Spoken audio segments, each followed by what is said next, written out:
Hi everyone, this is Stephanie with the Regional Clubs team at the Yale Alumni Association. I am so excited to be here with you all today for another Yale Alumni Live. Today we have some super special guests from the Canine Cognition Center at Yale, also known as the Yale Dog Lab, which will be joining us in just a minute. So if you are watching, please say hello, tell us where you're from, and if you have a special pup with you, please let us know your puppy's name in the comments because I love hearing dog names. I had a boxer named Bruce Bunratty, and I miss him dearly, so I'm so excited to be here today with Avery and Ellen. There they are. Hello. Hi. Is Avery taking a nap before we even get started? Yes, yeah, she's kind of the queen of naps. So, she's got to work up her science brain and get ready, to attend to everyone. Awesome. Well, we're so excited to have you, Ellen and Avery, and we're so excited to be live with the Canine Cognition Center. Dogs are having like such a moment on the internet, though I don't know that they've ever not really had a moment. So we're just really excited to be here. And I've asked everybody, I don't know if you heard me say, I've asked everybody to say hello, where they're from, and what their puppy's name is, because I just love dog names. I think they're so fun. So without further ado, I think we'll get started. So if you could just tell us a little bit about yourself and how you came to be the manager of the Canine Cognition Center. Definitely. Yeah, so my name's Ellen, and I am the manager of the Canine Cognition Center, like you mentioned. And I've been the manager now for a year, and I started here immediately after finishing my undergraduate degree. I'm actually from the Chicagoland area originally, and I went to school in Illinois as well, just a small liberal arts university down there. I was fortunate enough to have a dog lab at my undergraduate university, so I kind of started to get involved in this type of research. I majored in biology and was like really passionate about psychology and evolutionary biology, all those kinds of things that come together with comparative cognition and the kind of work that the dog lab does. So I was fortunate enough also to intern at the Yale Dog Lab here for a summer when I was an undergrad, and then of course, I loved it so much. I love the research. I love the job. I love the people. So I was very happy and excited to come back as the lab manager last year. It sounds like such a fun job to have, getting to work with puppies and dogs of all ages. So tell us, for those people who don't know who are watching, tell us a little bit about the Cognition Center and what goes on a daily basis there. Yeah, definitely. So as I kind of briefly touched on, we are a lab in the psychology department here at Yale, and we fall under the developmental department of the psychology department. And that's because a lot of the research that we do with dogs is actually motivated by our interest to learn more about how the human mind works. And a lot of times we're comparing research that we do with dogs to kind of human children and how different things come online in human children's development, and that can kind of tell us a little, or dogs fit into that picture really well to tell us about what sort of things that come online for children when they're developing are related to their home environment, which dogs, of course, share when we grow them up in our homes as pets. But also, because dogs went through the process of domestication, we've actually built in a lot of different cognitive traits into kind of their psychology to better live collaboratively with us as humans. So that's kind of where we fall in like a theoretical or academic way. A lot of people are surprised when we say that we're in the psychology department and when we do stuff that's similar to what a lot of developmental psychologists do. But that's kind of the background behind it. And so what that looks like in our day-to-day is really just having really wonderful dog guardians from the New Haven and surrounding community come into our lab for quick, like 20 to 30-minute visits where we really just play a bunch of different games with their dogs, but those games are research and we're learning things from them. But from the dog's perspective, it probably looks like a game. They're able to get a lot of treats. Sometimes they watch puppet shows, and then we take data from how long they look at certain things when they're watching a show like that, and a variety of things. But for the dogs, it's really just a bunch of treats and meeting a bunch of new people when they do come to visit the center. That sounds pretty amazing. And I have to just pause for 1 second because we did ask viewers to write in questions in advance. And we did get this one really nice note from Pat, who is in Kentucky. And I just saw her join, and she said that her dog had been accepted to the program, the first class of dogs, and then she had to relocate. So we're happy to see you, Pat. We're happy to have you here today and to be a part of this. So speaking of that, speaking of getting your dog involved in the program, how exactly does that work, Ellen? Yeah, so of course, in times when we're not dealing with the COVID-19 pandemic, the way that this would work is that a dog guardian would just go onto our website, which is doglab.yale.edu. And then from there, you can have access to our online sign-up site, and you really just create an account for your dog. And then we have a brief pre-screen that, like a survey that dog guardians would fill out, which really just asks kind of about, you know, like if your dog has any food allergies that we might need to know about, their general temperament, all of that stuff. And then once we go through that pre-screen, and also we get veterinarian forms from you that confirm that your dog is just in good health. We don't really request anything specific. We have no specific breeds or anything like that. We just want to make sure your dog is healthy and happy to come into the lab. And once we pass all of that, we can have you in for an initial visit where we sort of just simulate things that might happen in a typical research study to make sure that your dog enjoys them, and also to kind of figure out what motivates your dog. Do they prefer food type games? Would they rather, you know, socialize with people and do some of like our live action socialization studies? Or do they like to look at toys and puppets and do one of those puppet shows type things? And then from there on, you're really able to come into the lab whenever it might fit your schedule. Like I said, our visits are pretty short, only like 20 to 30 minutes, and there's no order, there's no commitment, anything like that. It's fairly up to you how you might want to be involved. So how many dogs, and you may have said this, but I'm heavily multitasking here, so forgive me. How many dogs are you working with at a given time? Not necessarily like in the center, but also in the center. And then how many do you have kind of in the program, so to speak? Mm-hmm. Yeah, so I would say in our database as its whole, we probably have hundreds of dogs in that database, somewhere like from around the 600 range, I would guess. But then we kind of have, you can imagine, because this is entirely volunteer-based and people sort of just come in when it works for them, we do have like a core or so of guardians who are really motivated to bring their dogs in, of maybe 50 or so who, you know, come for every study. They really love it. And then we also have people who come for a couple of visits. Maybe they move, like Pat that you mentioned earlier.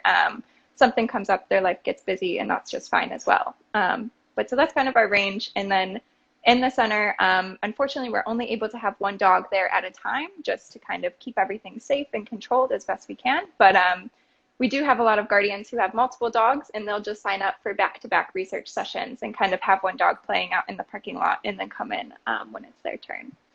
So are you ever looking for particular breeds or particular ages, any particulars that relate to who you're bringing into the lab at any given time? For our lab on campus, we welcome all breeds, all ages, as long as they're able to, you know, as long as puppies have all of their vaccinations that make it safe for them to kind of go out and interact with people, then they're allowed to come into our lab. We are starting to kind of delve into some research with specially trained populations of dogs. So we have a really great partnership with the Canine Companions for Independence, their Long Island chapter, which is an organization that trains service dogs to help wheelchair-bound individuals. And so we've made a couple of trips to Long Island to study these dogs, just to see, you know, does that specialized training like enhance any of their cognitive abilities, or does it affect them in any way? But for our lab on campus, we are really open to anyone and everyone of dog variety to come in. And so I'm sure, you know, this will come as no surprise to anybody, but the lab is not currently open. But when it does open back up, people can absolutely apply to be part of the program, right?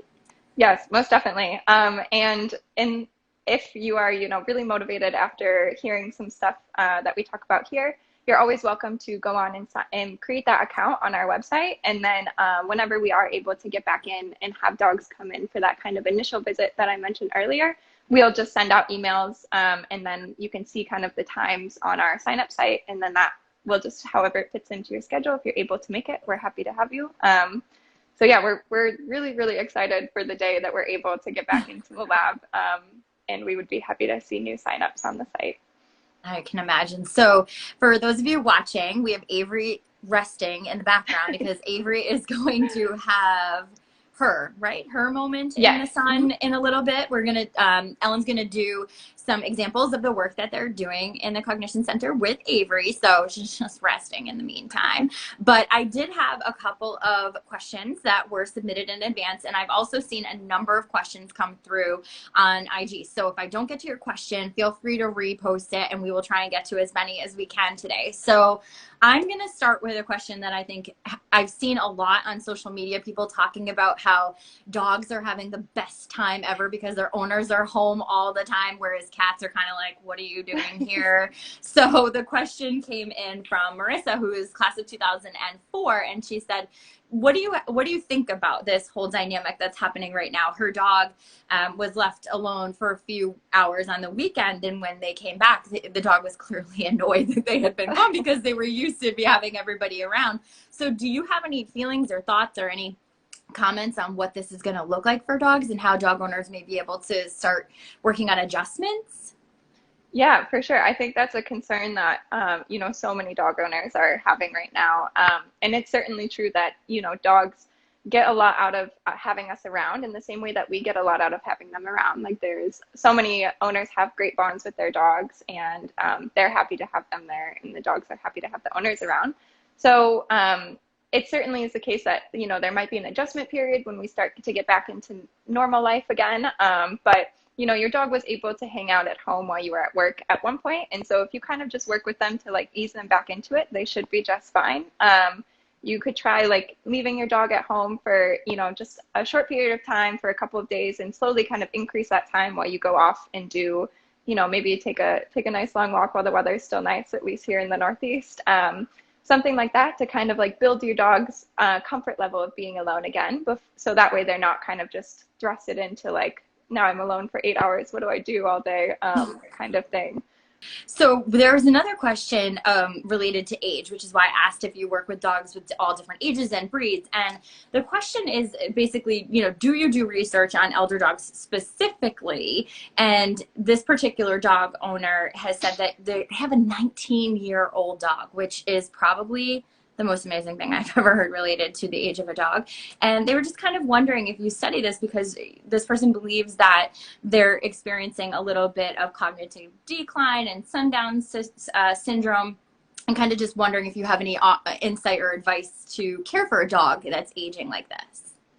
Yeah, so like I mentioned, we just kind of study all ages and breeds of dogs. And the reason that is because we're really just interested in kind of their general cognition, to learn more about the species and what the process of domestication is kind of built into their psychology, and also maybe how, they might compare to humans or human children.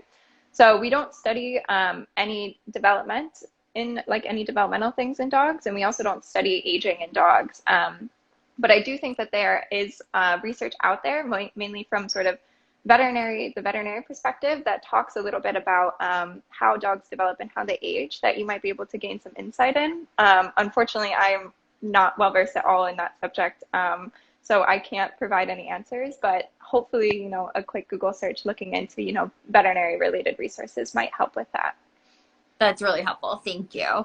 So there's another question a little bit more about behavior generally, which is from Tony in California, who is class of 95. And he was talking about how do dogs kind of understand that they've been bad or that they've done something wrong? Is that related to our body language or perhaps our tone of voice?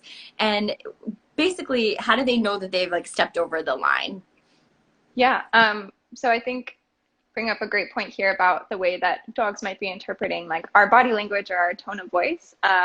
Like I kind of mentioned briefly earlier, with the domestication history of dogs, we've built in a lot of these different kind of cognitive mechanisms. And one of those things might be the way that they read our social communicating signals, like our body language, our voice tone, anything like that. Even small changes in like our breathing, dogs can pick up on. Like if you think about many of the medical alert dogs who can notice like low blood sugar, or maybe if someone's about to experience a seizure, things like that, they're really great at picking up on our very, very small cues that we might not even notice that we're giving off.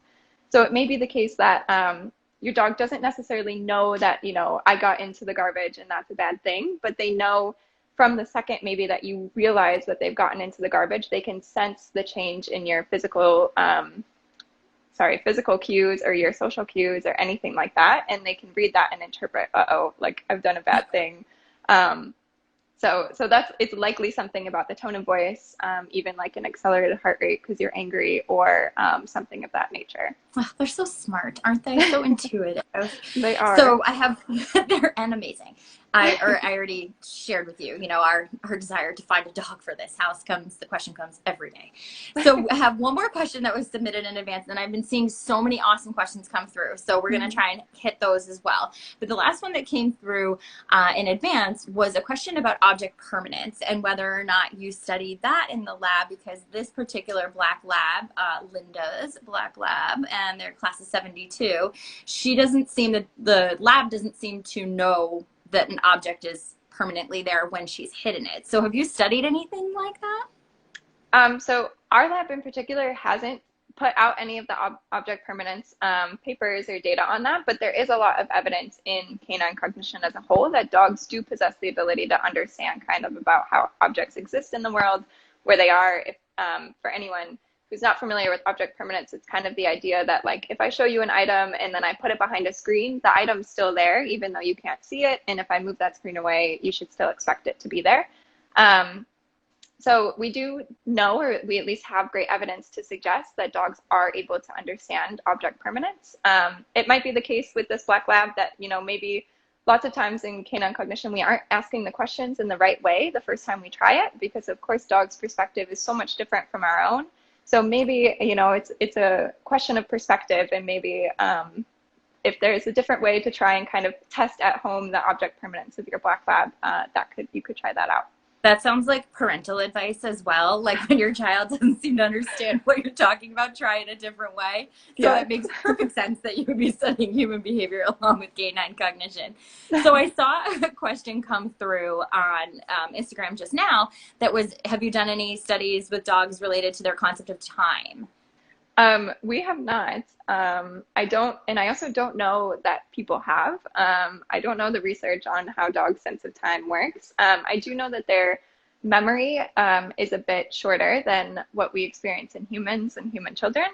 So those two might be kind of intertwined with one another. If you're thinking about your experience with your dog at home, they might be a little bit quicker to forget something than you might imagine that they would be, because they just have a little bit of a shorter working memory than humans or children do. But I'm unfortunately not very well versed in the research on how dogs sense time. Well, clearly, we've gotten so many questions. And the good news is that, from what I understand, we are going to be working on an article to talk a little bit more about the Canine Cognition Center. So we will feed those questions over that we may have missed. Let's see. Michael Portasio, how are you? I see his question. He is saying, do you get a sampling biases like weird, Western educated, industrial rich, democratic populations in college-based studies? First of all, that's an awesome question, Michael. That's certainly, right on topic, especially when thinking about developmental psychology research. So we potentially could be falling subject to some cultural or community biases that we see in our research here at the center. Again, because of the nature of our work, guardians are really just bringing their dogs from the surrounding area. So we're getting a fairly small geographical region of dogs that are coming in. Although these dogs do have varying life experiences and things like that should kind of help with the small geographical range of our sample. That's not to say that, if we look at dogs who are participating in a dog lab doing the same type of research as us in, like, say, Germany or somewhere with a very different culture than ours, then we might definitely see differences in the way that dogs are responding to the same tasks based on the population or the geographical outlay of where they're coming from. So we aren't quite sure just yet, but that is definitely a great thing to ask, and I think something that people will look in very soon in this field. Great, thank you. So I did see a question also come through about Avery and wanting to know just a little bit about Avery, what kind of breed Avery is, and maybe she might want to have her moment to shine in the next few minutes. I'll look and see if there's any other questions coming through, but tell us a little bit about Avery and how she came to be yours. Yeah, so Avery was a quarantine adoption, like I think so many people's dogs are these days. And so we adopted Avery at the beginning of March. We haven't had her for too long. She's roughly 2 years old, we think, and we don't know what her breed is. So if you have any suggestions on what you might think she would be, feel free to throw those in the comments too. But we think that she's some type of hound mix, maybe a little bit of like cattle dog. You'll see when she stands up that she has some ticking on her chest and paws. But yeah, we aren't quite sure. That's awesome. So all of the detectives watching right now, dog detectives, let us know if you think that you know her breed. So we did just get another really great question. I'm glad this question came up, and I lost the name, so I can't say right now. But the question was, do you take in volunteers? And kind of a second part of that is like, who would we find if we were to bring our dogs in? Who would we find working in the lab? Yeah, so our lab consists of myself, the lab manager, and then we also have graduate students who are working towards their PhD in the Yale Psychology Department, who do research in the lab. Our PI, or our principal investigator of the lab, is Lori Santos. You might know her from her happiness course or her happiness podcast. She does really great things in the realm of positive psychology as well. And then we have a wonderful team of Yale undergraduate students who help us collect data in the lab. They are usually the ones running the studies, engaging with the guardians, and really like advancing our science. So we generally have anywhere from 10 to 15 Yale undergraduates who are helping us out. And so because we have such a large team of Yale undergraduates, we generally don't take volunteers, just because we have a very full lab as it is, but there is always the opportunity, to inquire about our volunteer status if we have the ability to take one on that semester, or maybe over the summer, something like that. So certainly, if you're interested, feel free to reach out. You should be able to find our email address on our website, which is doglab.yale.edu. Awesome. So I would imagine it's a somewhat coveted position then by undergraduates. Do you find that you have an easy time getting students to come and work in the lab? Most certainly, yeah. We always get a lot of inquiries when people hear that there is a dog lab on Yale. We've actually had a handful of students too who have said that, they were motivated to come to Yale because they saw that there was a dog lab, and so that makes us really happy, of course. That's awesome. So I don't know, I think we might be ready to showcase some of the tasks that you do at the lab with Avery. Do you think she's ready to rock, or should we give her a minute to get up? As soon as there's a treat involved, she will be up and ready. So that's no problem at all. Understandable. I feel the same way. Maybe I can give sort of a brief overview before Avery gets involved, because she'll get very, very excited very quickly. Awesome. So what I'll show you all in a moment with Avery is a two-choice task, and this is something that we use a lot in the center. And basically, the way that it works is that we force dogs to make a choice between two different objects, or two different pieces of food, or two different locations. And usually, the way that we, manipulate a variable in this is that we show them differing information about those two locations. So maybe in one of them, I actually hid a treat and the dog watched me hide that treat, and in the other location, I didn't put anything there. But maybe I'm providing conflicting information, like there's a treat in one location, but I'm pointing to, Avery's ready to go. She heard the word treat. I think I saw her ears perk up as soon as you said that. But maybe I put a treat in one location, but I pointed to a different location where she didn't see me place a treat. And if she does choose to go to that location where I pointed, but she didn't see anything, maybe that's an example that she's really relying on that cue from me, like we talked about earlier. And that's driving her more to say, okay, this location has something interesting, than her own senses telling her, I saw a treat placed in this other location. So there's a whole variety of things that you can do with two-choice tasks, and they're often used in a lot of different comparative research with a range of species. But the one that I'll show you today is really simple, based off of what I just explained there with the pointing. But yeah, I think Avery's getting a snack of her dinner, but we can get started. I'll just set this all up. Awesome. Thank you so much to everybody tuning in. We've had a great audience today, lots of questions. And like I said, we do plan to follow up with the Yale Canine Cognition Center. So hopefully we can answer your questions in that follow-up. And also, we did get a lot of questions about Handsome Dan. And don't you worry, guys. I am going to try and get Handsome Dan on a camera with us so we can see what he's been up to throughout this quarantine, because we miss him and we love him. We all know he's the goodest boy there is. So whenever you're ready, Ellen, we are ready to see what Avery does. Yeah, of course. Let's just give her a treat for getting into position. How cute is she? Avery, this is your moment. Okay, she's laying down, but that's just fine. I promise you she is watching. Avery, look.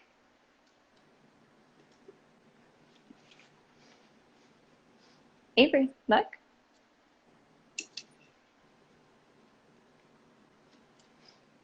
Avery, okay. Oh, okay. So you can see there, Avery did the opposite of what I explained, and at least what I. Oh no, I think maybe Avery did not like her moment in the sun. Hopefully they'll be able to get back online in just a second. If not, we will get this posted so you can see what Avery has done so far. Hopefully you all have, anybody on the East Coast has recovered from the loss of power and internet, which is clearly not happening all the time. Oh, good, you're back. Sorry, I have poor connection there. But that's a story of what's been going on around here. Don't feel bad. It's okay. But so yeah, so Avery decided not to trust me there and go with where she saw with her own eyes where I placed 2 treats. And that's just fine. You know, with dogs, of course, like we don't expect them all to behave in the exact same way. A lot of research, though, does show that dogs will follow a human point, like you saw me do to my right side there, and actually forego their own senses, whether it's sense of smell, if they smell something better on the other side, or their vision sense when they watch the treats get put there, and actually follow the point instead. But Avery seems to be a little more independent than I expected. That's okay. We all have our moments, right? Exactly. Well, thank you so much, Ellen and Avery, for being with us today. I don't know if anybody has any last minute questions. I'll check the chat, but it has been an absolute pleasure learning more about the Canine Cognition Center and what you do and the value you bring to Yale. So thank you, thank you, thank you. And I hope everyone has enjoyed learning more today. And like I said, we're going to try and get Handsome Dan on here before the end of the year. So stay tuned for more Yale Alumni Live activities and events. We've got a full schedule coming up that you can find out more at the Alumni Association website. Ellen, thank you so much. Hopefully I'll have that dog in my house in the near future, and we'll definitely be signing up to participate in the Cognition Center. So thank you all so much. Take care, everybody. Thank you.